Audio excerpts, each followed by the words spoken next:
The rain came down in silver sheets the night.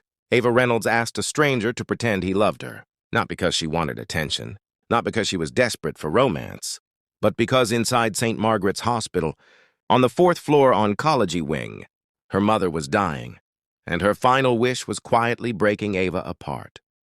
Just once, her mother had whispered earlier that evening, her frail hand trembling in Ava's. I want to know someone will be there for you when I'm gone. Ava had smiled through the ache in her throat. Mom, don't talk like that. But they both knew the truth. Cancer had taken almost everything already. Her mother's strength, their savings, their little apartment in Chicago that once smelled like cinnamon candles and Sunday pancakes. Ava worked 2 jobs now just to keep up with medical bills that arrived faster than she could open them. And still, her mother worried less about herself than about the daughter she would leave behind. That was the cruelest part. At 29 years old, Ava had no husband, no fiancé, no safety net, just exhaustion hidden behind polite smiles. So when she stepped outside the hospital that night to breathe through the panic, tightening her chest, she didn't expect her life to change beside a black town car idling near the curb. The man standing beside it looked like he belonged to another world entirely. Tailored charcoal coat, expensive watch catching the city lights, calm posture of someone untouched by overdue bills or sleepless nights. He was speaking quietly into his phone when he noticed her crying. Most people would have looked away. He didn't. You okay? He asked gently after ending the call. The question nearly shattered her, because nobody had asked her that in months. Ava wiped her face quickly. Yeah, sorry, long day. He nodded like he understood long days better than most. For a second, silence settled between them while taxis hissed through the wet streets. Then her phone buzzed.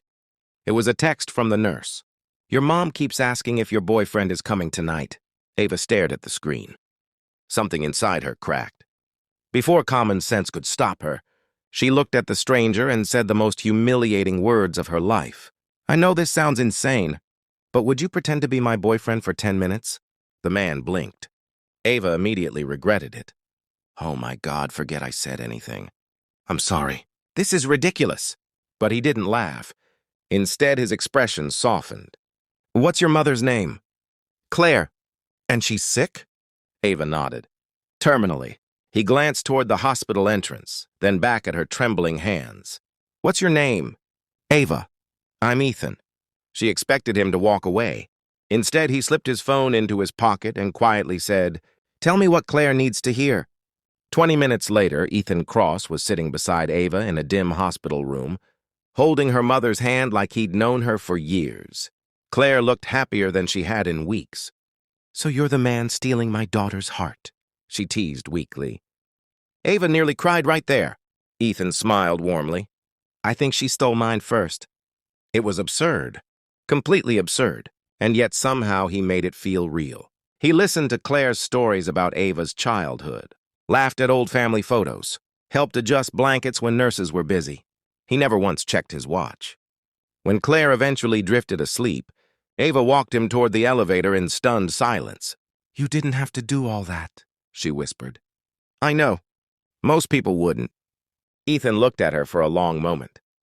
That's probably the problem. The elevator doors opened. Before stepping inside, he handed her a small card. If your mom asks about me again, call. Then he disappeared. Ava stared at the card under fluorescent lights. Ethan Cross, CEO of Cross Holdings. Her stomach dropped. Even she recognized the name. Cross Holdings owned luxury hotels, tech investments, half the skyline downtown. The man she'd begged for help was a billionaire. And somehow, that made what he'd done feel even more impossible. Over the next 3 weeks, Ethan kept showing up. Sometimes with coffee for Ava after double shifts. Sometimes with flowers for Claire. Sometimes for no reason at all. At first, Ava assumed it was guilt or pity. But pity didn't explain why he remembered tiny details, like how Claire loved jazz music or how Ava skipped meals when stressed. And it definitely didn't explain why the nurses smiled every time he walked into the oncology wing. One evening, Ava arrived to find Ethan sitting beside her mother, reading aloud from an old mystery novel because Claire's eyesight had gotten worse. He looked up as she entered. You're late, he teased softly. She stared at him. No designer suit tonight. Just rolled up sleeves and tired eyes. Human. Real. Dangerously easy to care about. Later that night, while Claire slept, Ava finally asked the question haunting her. "Why are you doing this?" Ethan leaned back in the hospital chair. "My father died when I was 19, he said quietly. I was too busy building my career to sit beside his hospital bed when it mattered." Ava's chest tightened. "He kept asking for me. I kept saying I was coming tomorrow." Ethan swallowed hard. Eventually, there wasn't a tomorrow. For the first time since meeting him, she saw something broken behind his composure. "I thought money would fix the guilt," he admitted. "Turns out it just buys quieter rooms to feel lonely in." The honesty in his voice hurt more than she expected, because beneath the headlines and wealth, Ethan was just another grieving person trying to outrun regret. And suddenly they weren't so different. The days blurred after that. Fake dates became real dinners. Forced smiles became genuine laughter. Ava caught herself looking for him before entering hospital rooms. And Ethan, who once lived inside boardrooms and private jets, started spending evenings eating vending machine snacks beside her. For the first time in years, Ava felt seen, not rescued, not pitied, loved, which terrified her. Because people like Ethan didn't fall for women drowning in debt and grief. They didn't choose exhausted, daughters carrying the weight of survival on their backs. But every time she tried creating distance, he closed it with impossible gentleness. Then came the night everything fell apart. Claire took a sudden turn for the worse. By the time Ava reached the hospital after work, doctors were already rushing into the room. Machines beeped sharply. Nurses moved too fast. And fear swallowed the air whole. Ava froze outside the doorway. "I can't lose her," she whispered. Ethan grabbed her shaking hands. "You won't face it alone." Hours later, just before sunrise, Claire opened her eyes one final time. She looked at Ava first, then Ethan. A faint smile touched her lips. "You found each other," she breathed weakly. Ava broke completely. "Mom." Claire squeezed her daughter's fingers with surprising strength. "Don't spend your life believing you're hard to love." Those were the last words she ever spoke. The grief afterward came like drowning. Heavy, violent, endless. For days, Ava barely left bed. But Ethan stayed. Not with grand gestures. Not with money. Just quiet presence. He brought soup she forgot to eat. Handled funeral arrangements when she couldn't think clearly. Sat beside her during the worst nights without demanding she speak. And somewhere inside that unbearable pain, Ava realized something life-changing. The man who started as a lie had become the safest truth she'd ever known. Weeks later, Ethan took her back to the hospital rooftop where they'd first met. The city glittered below them. "I need to ask you something," he said softly. Ava smiled sadly. "Another performance for my mom?" He stepped closer. "No pretending this time." Then he pulled a small velvet box from his coat pocket. Ava stared at him in shock. "I spent most of my life chasing success," Ethan said, voice unsteady.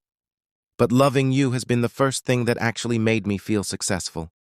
Tears filled her eyes instantly. "I don't care if life gets messy," he continued. "I don't care about perfect timing. I just know I want every version of life with you." The ring sparkled under city lights. But it wasn't the diamond that shattered her defenses. It was the way he looked at her. Like she was never too broken to be chosen. Ava laughed through tears. "You know," she whispered, "this is still technically the worst fake relationship in history." Ethan smiled. "Good thing it's real now." And for the first time since losing her mother, warmth replaced the ache in her chest. Because sometimes love doesn't arrive the way people expect. Sometimes it begins with grief, with strangers, with impossible timing and desperate requests made in the rain. But every once in a while, kindness changes direction. A small act becomes a lifeline. A pretend love story becomes a real one. And two lonely people discover that healing doesn't happen because pain disappears. It happens because someone stays